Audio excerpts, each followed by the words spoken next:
ನಮಗೆ ಕುದೀತಾ ಇದೆ. ಈಗ ನಮ್ಮ ರಕ್ತ ಕುದೀತಾ ಇದೆ. ಕನ್ನಡಿಗರ ಪರಿಸ್ಥಿತಿ ಏನು? ಕಣ್ಣೀರಿನ ಕತೆ, ಹುಡುಗಾಟ ಅಲ್ಲ ಇದು. ಎಂದೆಂದೂ ಆಗಿಲ್ಲ ಅಂತ ಕರ್ನಾಟಕ ಬಂದ್, ತಮಿಳುನಾಡು ವಿರುದ್ಧ, CWC ವಿರುದ್ಧ ಹಾಗೆ ಆಗುತ್ತೆ. ನಾಳೆ ಎಲ್ಲ ನಾಡಿದ್ದು ಎಲ್ಲ ಸಭೆ ಸೇರ್ತಾ ಇದ್ದೀವಿ.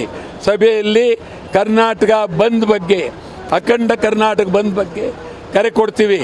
ಒಂದು ಕಡೆ ಮಹದಾಯಿ, ಒಂದು ಕಡೆ ಬೆಳಗಾವಿ, ಮತ್ತೊಂದು ಕಡೆ ಮೇಕೆದಾಟು, ಇನ್ನೊಂದು ಕಡೆ CWC ನೀರು ಬಿಡಿ ಅಂತ. ಏನಿದೇನು ಕರ್ನಾಟಕ ಸರ್ಕಾರ ಅಥವಾ ರಾಜ್ಯ ಇದು ಬೇವರ್ಸ್ಗಳ ರಾಜ್ಯ ಅಲ್ಲ, ಸಮಗ್ರ ವೀರರ ಕನ್ನಡ ರಾಜ್ಯ. ಈ ರಾಜ್ಯದಲ್ಲಿ ನಮಗೆ ಅನ್ಯಾಯ ಆದರೆ ಎಂದೂ ಬಿಡೋದಿಲ್ಲ. ಸಮಗ್ರ ಕನ್ನಡಿಗರು ಒಂದಾಗಿ ನಿಲ್ತೇವೆ.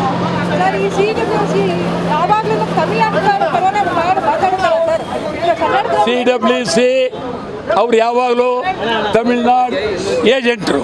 CWC ಅವ್ರು ನಿಜವಾಗ್ಲೂ ಗೌರವ ಇದ್ದರೆ ಕನ್ನಂಬಾಡಿಗೆ ಬಂದು ನೀರು ನೋಡಬೇಕಾಗಿತ್ತು.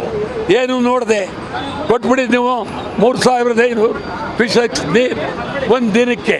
ಸುಮಾರು 5 ಕೋಟಿ, ಸಾರಿ ತಪ್ಪು, 5 TMC ನೀರು ಹೋಗುತ್ತೆ. ಯಾರು ಎಲ್ಲಿಂದ ತರಣ? 5 TMC ನೀರು ಹೋಯ್ತು ಅಂದರೆ ಅಲ್ಲಿ ನೇಗ್ಲು ಹಾಕ್ಕೊಂಡು ಉಳ್ಬೋದು, ಆಟ ಆಡ್ಬೋದು, ಮೈದಾನ ಆಗೋಗುತ್ತೆ. ನೋಡಿ, ಈಗ ನಾಳಿದ್ದು ಸೇರ್ತಾ ಇದ್ದೀವಿ ವುಡ್ಲ್ಯಾಂಡ್ ಹೋಟ್ಲಲ್ಲಿ. ಆವತ್ತು ಭಾರಿ ನಿರಂತರ ಹೋರಾಟದ ಬಗ್ಗೆ ತೀರ್ಮಾನ ಕೈಗೊಳ್ತೀವಿ. ಮುಖ್ಯಮಂತ್ರಿಗಳು ಹೇಳಿದ್ರು, ನೀರಿರೋದು ಕಮ್ಮಿ, ಮಳೆ ಬಂದಿಲ್ಲ, ಹಾಗಾಗಿ ವ್ಯವಸಾಯಕ್ಕೆ ನೀರು ಉಪಯೋಗಿಸ್ಕೊಬೇಡಿ, ಕುಡಿಯೋ ನೀರಿಗಾಗಿ ಉಪಯೋಗಿಸ್ಕೊಡಿ ಅಂತ ಹೇಳಿದ್ರು. ಈ ವಿಚಾರವಾಗಿ ಮತ್ತೆ ಯಾಕೆ ಮುಖ್ಯಮಂತ್ರಿಗಳು ಈ ಥರ ನಿರ್ಧಾರ ಬಂದಿದೆ? ಈಗ ಮುಖ್ಯಮಂತ್ರಿಗಳೂ ಅವರು ಕರ್ನಾಟಕದ ವಿರುದ್ಧ ನಿಲ್ಲಕ್ಕಾಗೋದಿಲ್ಲ. ಅವರು ಕರ್ನಾಟಕದ ಪರವೇ ಮುಖ್ಯಮಂತ್ರಿಗಳು ನಿಲ್ಲಬೇಕಾಗತ್ತೆ. ಆದ್ದರಿಂದ ಕರ್ನಾಟಕಕ್ಕೆ ಅನ್ಯಾಯ ಆದರೆ ಯಾವ ಕಾರಣಕ್ಕೂ ನಾವು ಸುಮ್ಮನೆ ಇರೋದಿಲ್ಲ.